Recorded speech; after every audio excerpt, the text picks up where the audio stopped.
இந்த போருக்கு கிளம்பும் போதே என்ன பண்ணாங்க, ஒரு 80 பேர் அப்படியே பேக் அடிச்சிட்டானுங்க.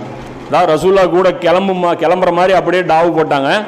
போட்டு அப்துல்லா இப்னு உபை இப்னு சலூல் இருக்காங்க இல்லையா, அவன் பின்னாடி அப்படியே 80 பேர் வந்துட்டாங்க. வந்து மதீனாவுக்கு வந்து மறுபடியும் உட்காந்துட்டாங்க. அப்போ தான் அலி எல்லாம் பார்க்குறாங்க, அந்த அதிர்ச்சி ஆகுறாங்க. வந்துட்டாங்க. வந்ததுக்கப்புறம் காரணம் சொல்கிறது, நாங்கள் கிளம்பி போனோமா, திடீர்னு எங்கள் அம்மா உடம்பு சரியில்லை, தகவல் வந்துச்சு, அதனால் அப்படியே நாங்கள் ரிட்டர்ன் ஆகிட்டோம், என் ஒய்ஃபுக்கு இதாகி போச்சு, அதாகி போச்சு, இப்படி காரணங்கள் சொன்னாங்க. அப்போ காரணங்கள் சொல்லும்போது அல்லாஹ் சொல்கிறான், நிச்சயமாக நாங்கள் உங்களை நம்ப மாட்டோம். இது ரசூல்லாவுடைய இதுக்கு முன்னாடி இருந்த நடவடிக்கை முனாஃபிக்கள் விஷயத்தில் வேற. ரசூல்லா கேட்டுக்குவாங்க, பர்மிஷன் கொடுத்துருவாங்க, விட்டுருவாங்க. இந்த இடத்துல ரசூல்லா என்னங்கிறாங்க, நான் உங்களை நம்ப மாட்டேன்டாங்கிறாங்க. நீ காரணம் சொல்றியா, நான் நம்ப மாட்டோம், நாங்கள் உங்களை நம்ப மாட்டோம், நிச்சயமாக உங்களை பற்றிய செய்திகளை அல்லாஹ் எங்களுக்கு முன்னரே அறிவித்து விட்டான், நீங்கள் எல்லாம் சொல்றது பொய், இதெல்லாம் சப்ப கட்டுங்கிறது அல்லாஹ் எங்களுக்கு முன்னாடியே தெரிவிச்சிட்டான். நீங்கள் அவர்களிடம் வந்து விட்டால் அவர்களை புறக்கணித்து விட்டு விடவே சத்தியம் செய்கிறார்கள். எதுக்காக அவங்க சத்தியம் பண்ணுறாங்கன்னா, நீங்கள் வந்து அவங்கக்கிட்ட வந்து திரும்பி, அதாவது தபுக்கு போய் திரும்பி உயிரோடு வந்துட்டீங்க அப்படின்னா ஏதாவது ஒரு காரணம் சொல்லி தப்பிக்கணுங்கிறதுக்காகவே அவங்க சத்தியம் செய்கிறாங்க. அவர்களை அவர்களுடைய போக்கிலே விட்டு விடுங்கள், அவர்களை தொடாதீங்க, அவர்கள் அசுத்தமானவர்கள், இவங்க பின்னாடி நீங்கள் அலையாதீங்க, இவங்க இருக்கணும்னு நீங்கள் ஆசைப்படாதீங்க அப்படின்னு சொல்லி ரசூல்லா சொல்கிறாங்க. அதே மாதிரி ரசூல்லா தபுக்குள்ளேருந்து வந்துட்டாங்கல்ல, வந்ததுக்கப்புறம் முனாஃபிகளில் சில பேர் என்ன பண்ணுறாங்க அப்படின்னா, இந்த வசனங்கள்லாம் இது இறங்கினோடனே இது மதீனா பூரா பரவுது, நயவஞ்சர்கள் ஹைலைட் பண்ணப்பட்டாங்க. அது வரைக்கும் உம்மத்தில் கலந்து இருக்கிறதுக்கு அவங்களுக்கு விட்டுட்டாங்க. இப்போ ஹைலைட் பண்ண உடனே ஒருத்தன் என்னங்கிறான், இந்த ஜுலாஸ் பின் சுவைத் அப்படிங்கிற ஒருத்தன், இவர் மட்டும் உண்மையிலேயே அல்லாஹ்வுடைய தூதராக இருந்தால் நாங்கள் கழுதை விட கேவலமானவர்கள், இவர் நல்லவர்னா நாங்கள் அயோக்கியர்கள் அப்படின்னு சொல்லி ஒரு கிண்டலாக ஒரு பேச்சு பேசுகிறான்.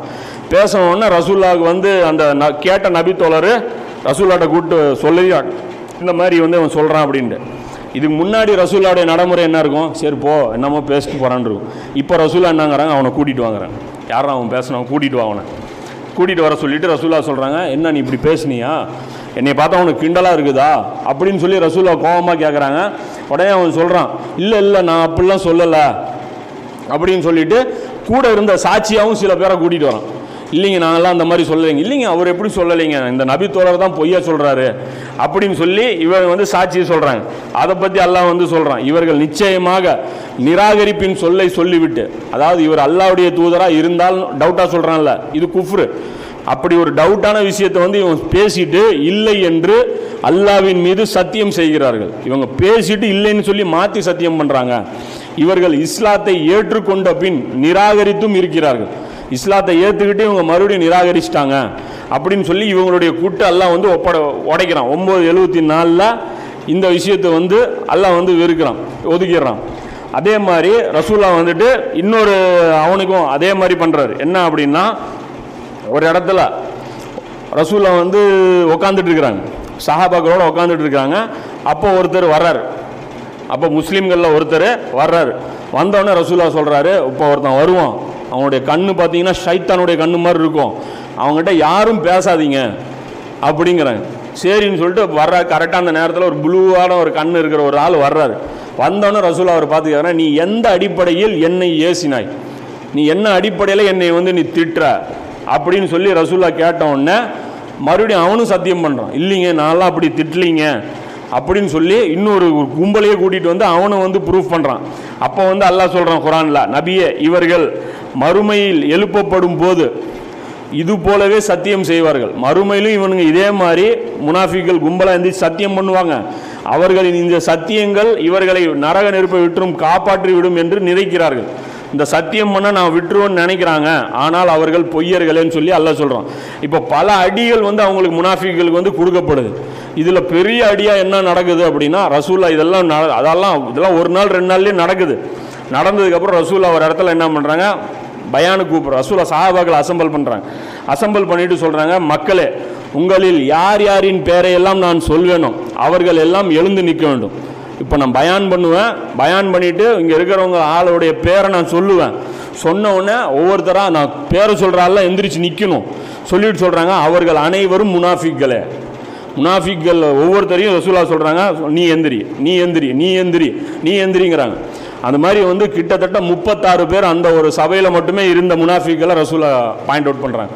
அதை சஹாபாக்க முனாஃபிக்களை கலந்து இருக்கிற ரசூலா விடலை. எந்திரி நீ எந்திரி நீ எந்திரிங்கிறான், நீ வெளியே போடா நீ வெளியே போடா நீ வெளியே போடான்னு துரத்தி விட்றாங்க.